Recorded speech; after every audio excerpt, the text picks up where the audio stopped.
चलिए आज बात करते हैं ओ हेनरी की एक बहुत ही खूबसूरत और दिल को छू लेने वाली कहानी की, द लास्ट लीफ।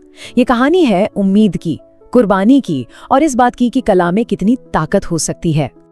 सोचिए, कहानी की शुरुआत ही इस एक लाइन से होती है जो सीधा दिल में उतर जाती है। किसी की जिंदगी एक गिरते हुए पत्ते से कैसे जुड़ सकती है? आखिर माजरा क्या है? आइए पता लगाते हैं। तो मिलते हैं कहानी के मेन कैरेक्टर से, सू और जॉन्सी। ये दोनों यंग आर्टिस्ट हैं और एक छोटे से फ्लैट की तीसरी मंजिल पर साथ रहती हैं। इनकी दुनिया रंगों और सपनों से भरी हुई है, पर बहुत जल्द इस पर एक अंधेरा साया पड़ने वाला है। जॉन्सी को निमोनिया हो गया है और उसकी हालत बहुत खराब है। लेकिन ये बीमारी सिर्फ शरीर की नहीं, मन की भी लग रही है। वो बस बिस्तर पर पड़ी रहती है, खिड़की से बाहर देखती रहती है, बिल्कुल खाली नजरों से। सू दिन रात उसकी देखभाल कर रही है, पर जॉन्सी पर कोई असर ही नहीं हो रहा। और जब डॉक्टर आते हैं तो वो जो कहते हैं उसे सुनकर सू के पैरों तले जमीन खिसक जाती है। डॉक्टर कहते हैं कि असली प्रॉब्लम निमोनिया नहीं है, असली खतरा तो ये है कि जॉन्सी ने जीने की उम्मीद ही छोड़ दी है।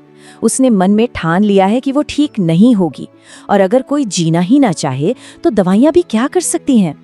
तो आखिर जॉन्सी के इस निराशा की वजह क्या है? ये वजह थोड़ी अजीब है।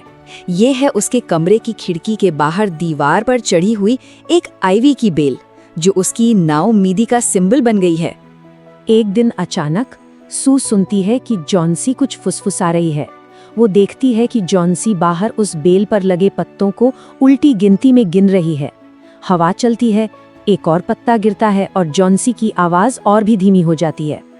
अब सिर्फ 5 बचे हैं। ये सुनकर सू का दिल बैठ जाता है। तब उसे समझ आता है कि जॉन्सी ने अपनी जिंदगी को इन गिरते हुए पत्तों से जोड़ लिया है।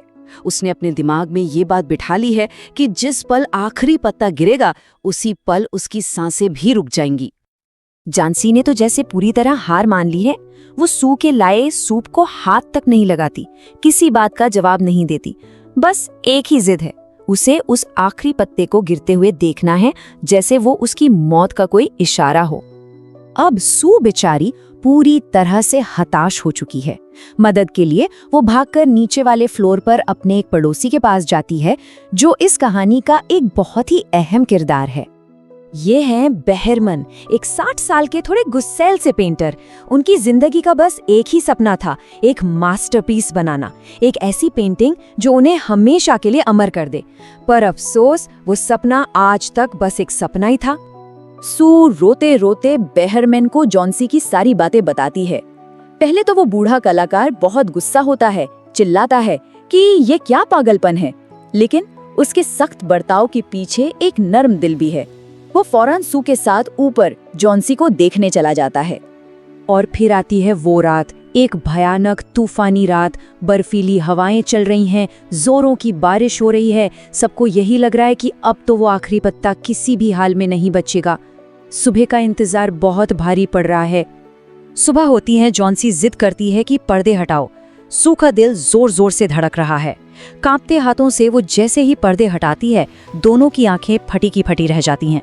इतने भयंकर तूफान के बाद भी वो एक अकेला पत्ता अब भी डाल से चिपका हुआ है। उस एक छोटे से पत्ते को तूफान से लड़ते देख जॉन्सी के अंदर जैसे कुछ बदल जाता है।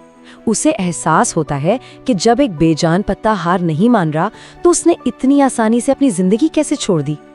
बस उसी पल उसके अंदर जीने की इच्छा फिर से जाग जाती है। डॉक्टर अगली बार जब आते हैं तो एक अच्छी खबर लाते हैं।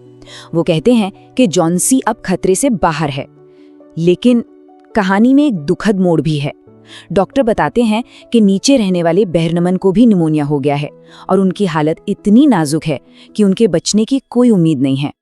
और यहीं पर कहानी अपने सबसे भावुक और दिल को दहला देने वाले मोड़ पर पहुंचती है। एक तरफ जॉन्सी ठीक हो रही है, तो दूसरी तरफ बेहरमन की सांसें थम रही हैं। कुछ देर बाद सू जॉन्सी को बताती है कि बेहरमन नहीं रहे, वो सिर्फ 2 दिन ही बीमार रहे। चौकीदार को वो अपने कमरे में बेहोश मिले थे। उनके कपड़े और जूते पूरी तरह से गीले थे और उनके पास क्या था? एक सीढ़ी, एक जलती हुई लालटेन और कुछ ब्रश जिन पर हरे और पीले रंग का पेंट लगा हुआ था। सू जॉन्सी से कहती है कि जरा खिड़की के बाहर उस आखिरी पत्ते को देखो, वो पत्ता जो अभी भी वहीं है। और फिर वो एक ऐसा सवाल पूछती है जिससे सारी पहेली सुलझ जाती है। और यही है कहानी का सबसे बड़ा राज। वो पत्ता असली था ही नहीं, वो तो एक पेंटिंग थी।